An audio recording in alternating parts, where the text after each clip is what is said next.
Hello mga kamamses, good morning po sa inyong lahat, sa mga nanonood po. At ayan nga po, napakaganda ng panahon at ito po yung tamang panahon para tayo ay makapag-ikot-ikot sa ating mga alagang halaman.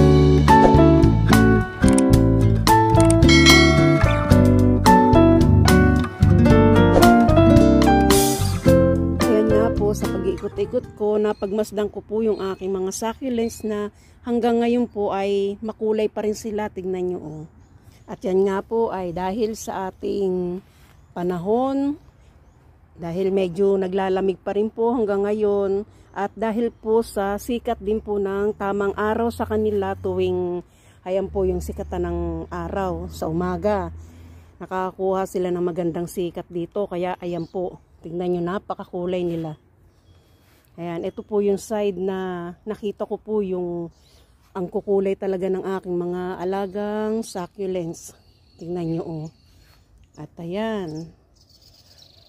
Tingnan nyo naman po oh. Dilaw na dilaw ang ating si Adolphi, si Doom Adolphi. Ayan. At ito yung aking kariripat lang na pinky trumpet. Ayan, dumami na po siya oh. Napakaganda po ng kanyang ano. Kaya po tinawag na trumpet ay gawa po nito oh. At tingnan nyo ang aking si Crassula Campfire. Ayan. Ngayon po, ipapaliwanag ko po sa inyo kung bakit po ito ay sobrang maganda ang kulay, matingkad na pula. Ayan. Meron po ako dito na si Crassula Campfire. Tingnan nyo oh. Berding-berde siya dahil nalililuman po siya at hindi siya nasisikatan ng tamang araw na gusto niya. Ayan po oh. Ayan si Crassula Campfire. Berding berde.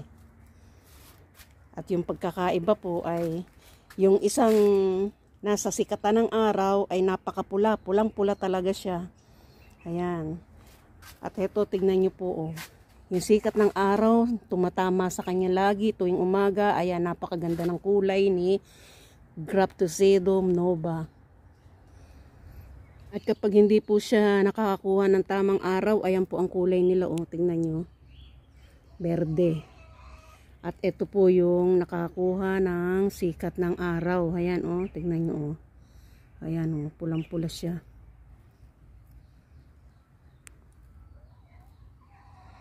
At maging dito rin po sa side na ito ay nasisikatan po sila ng tamang sikat ng araw, umagang sikat ng araw po. Heto nga po yung resulta ng kanilang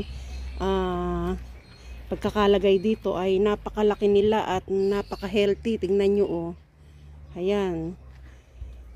Healthy sila dito dahil yung pwesto nila gustong-gusto nila. Tingnan nyo po oh, sobra po talaga ang mga laki nila dito. Very healthy po at siguro gustong-gusto nila yung soil na nilagay ko at gusto nila yung sikat ng araw. Yung pwesto nila gusto nila. Ayan, kaya very healthy po. At ayan nga po si Blue Metal, nakita nyo po napakalaki po niya oh. Ayan, sobrang laki. Dito po ako kumukuha ng mga ipopropagate ko. Yung mga dahon po ng binubulaklak niya, ayan. Mas maganda pong kuhanan ito ng pampropagate.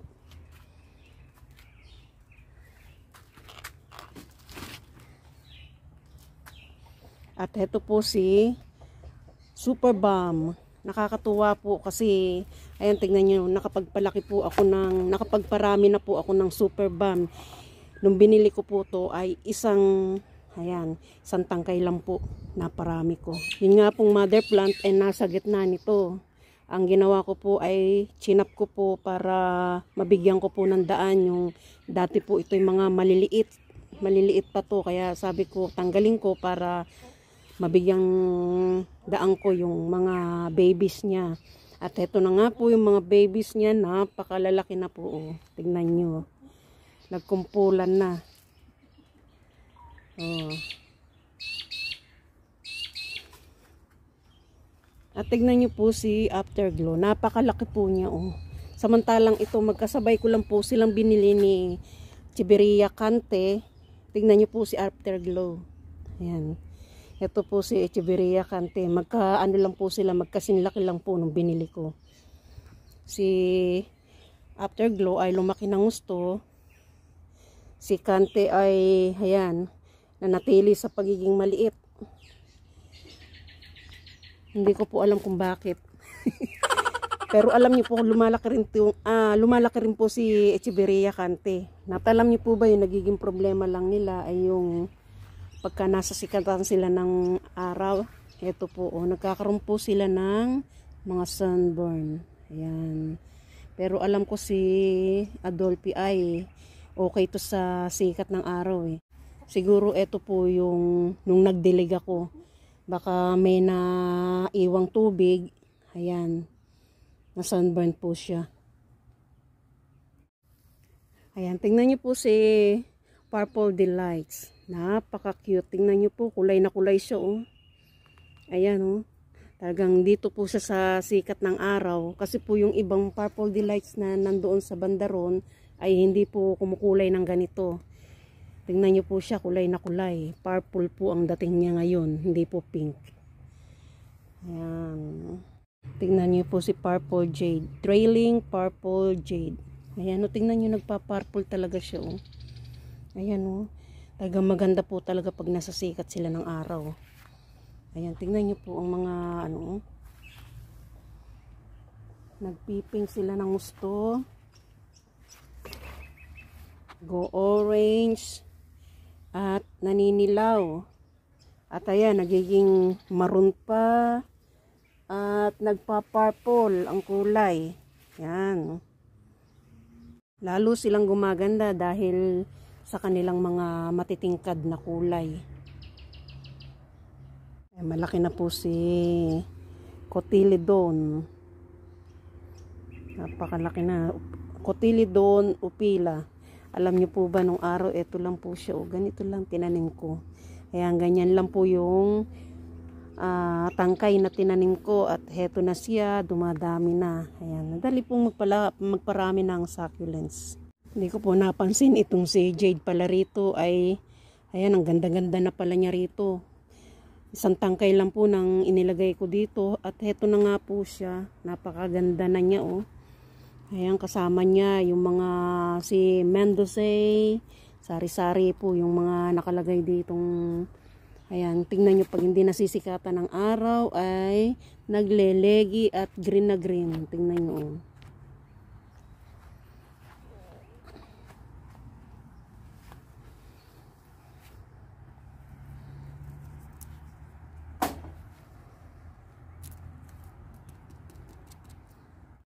Ayan, nadaanan ko po itong aking mga desert rose. Namumulaklak na po sila. Ayan. Bisitahin ko lang po itong aking mga bagong tanim dito. Ayan, ka-order ko lang po ito ng 1 linggo. At ito nga po, naitanim ko na sila.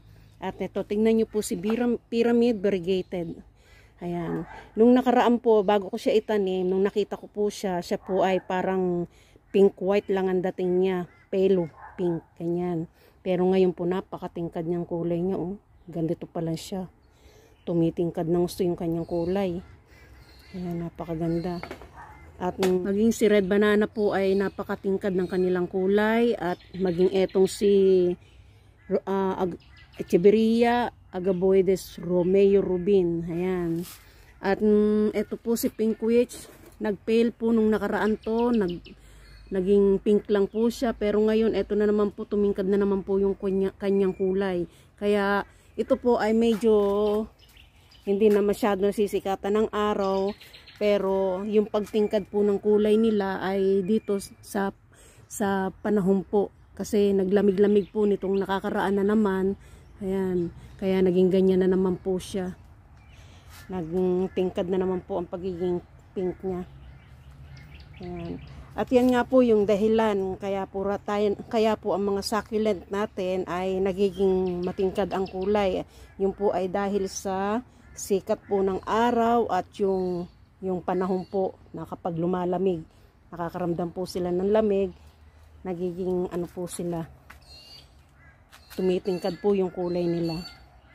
At ito po si Neon Breaker, tingnan nyo naman, oh. Purple na purple ang kulay niya. At si linguas, ayan, tingnan nyo. Napakaganda niya rin dito. Ay, naku. Sorry. Na ano ko po. Hindi, lalagay ko dyan. Okay lang yan. Ayan, lalagay ko lang po yan dito at magkakaroon yan ng ugat. So, ayan, ganyan lang po yung gawin ninyo. Hanapan mo nyo po sila ng pwesto na magiging komportable sila at makakakuha sila ng tamang sikat ng araw. Yung pong pang-umagang araw, maganda po yun. At ayan, magiging ganyan po ang kulay ng inyong mga succulents. Napakaganda po nila.